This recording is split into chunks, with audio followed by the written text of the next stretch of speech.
Hello guys! Hello para to sa lahat ng Aries. Welcome Aries dito sa aking channel.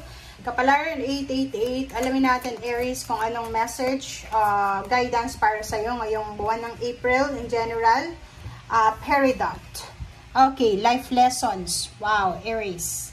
Dito sinasabi ng barahan na may isang napakalaking leksyon sa buhay ka na makukuha ngayong buwan ng Abril. Or pwedeng masabi natin na end of March going to April.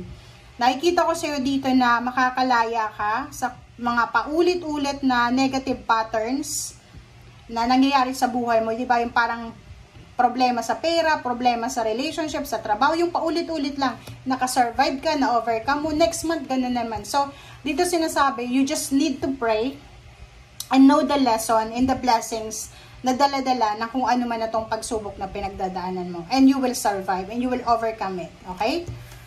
Wow. Congratulations sa inyo. You will break free from that situation. Okay. Ito naman, Aries, kung may tanong ka sa baraha, sinasabi ng baraha sa'yo dito na magtanong ka muna. Okay? Kasi kung anong message ditong lalabas, ito yung sagot nila sa'yo. Okay. Okay. So, romance. So, nakikita ko sa'yo dito, Aries, na yung pinaka-subject sa'yo this month of April is relationship. Intimate relationship, romance. So, nakikita ko sa'yo dito na pwedeng maraming leksyon ka sa buhay na malalaman regarding romance, intimate relationship, or family life. Okay? Okay, tingnan natin.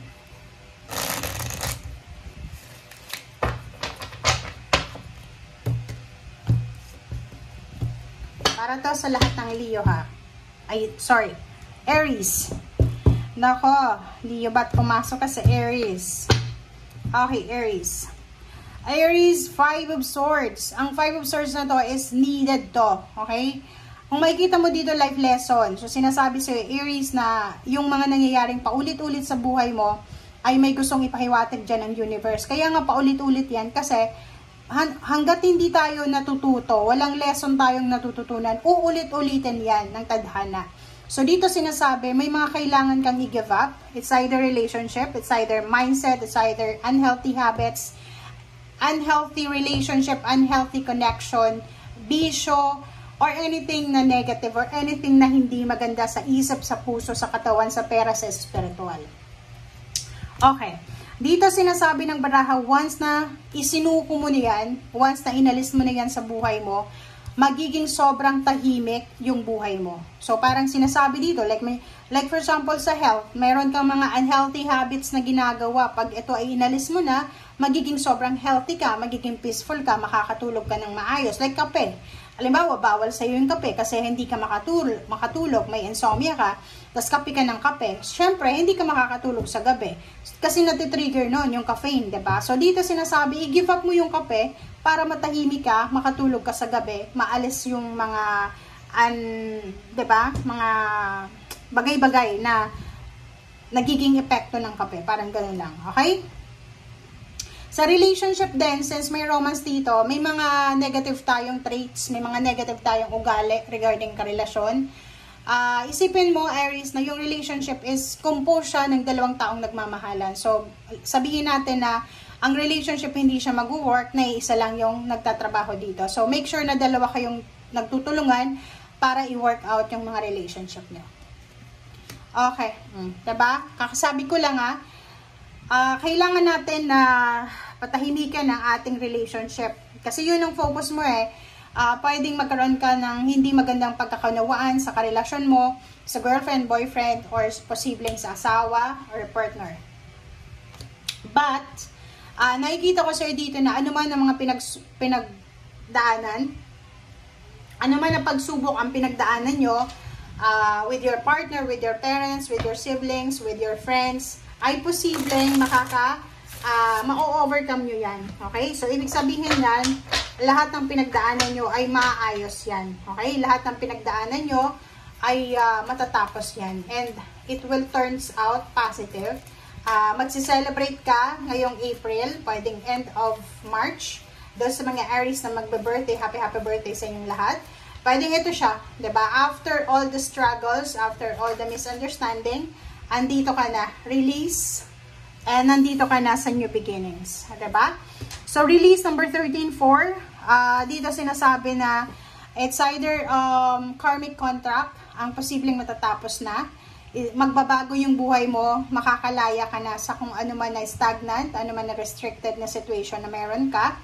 Pwedeng kontrata sa trabaho, kontrata sa bahay, sa lupa, sa sakyan, na alam mong hindi maganda, na wala kang freedom, you're restricted. Dito sinasabi na magbabago ang lahat, matatapos na to, and then makakalaya ka. Okay. Aries.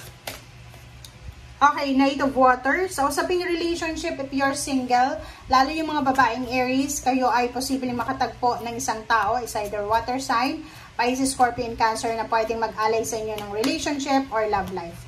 Justice will serve. Makakatanggap ka, Aries, ng good karma, result ng justice. Pwedeng may pinaglalaban kang kaso. So, nakikita ko na papabor sa'yo yung hustisya.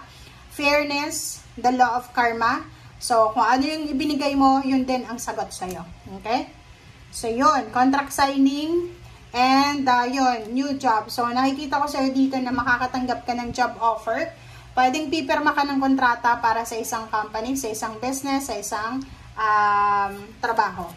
Or pwedeng isang lugar if you're business person na gusto mong mag-rent ng lugar. Three of Fire, nakikita ko sa'yo dito, pwedeng matagal ka nang naghihintay ng pera na yan, ng trabahong yan, ng offer na yan. And at last, diba, sinasabi ng bra sa'yo dito na parating na siya, but parating na siya, pero relax ka lang. Huwag masyadong aggressive, huwag masyadong impulsive. Page of Earth, congratulations sa lahat ng Aries kasi makakatanggap kayo ng letter, email, chat, good news, confirmation, answers, clarity, enlightenment ngayong April na to, or pwedeng end of March until whole month of April. Okay? Financial. Wow! Makakatanggap ka din, Aries, ng lump sum of money. Pwedeng ito ay bonus, payments, payouts, inheritance, or pwedeng lump sum galing sa bangko.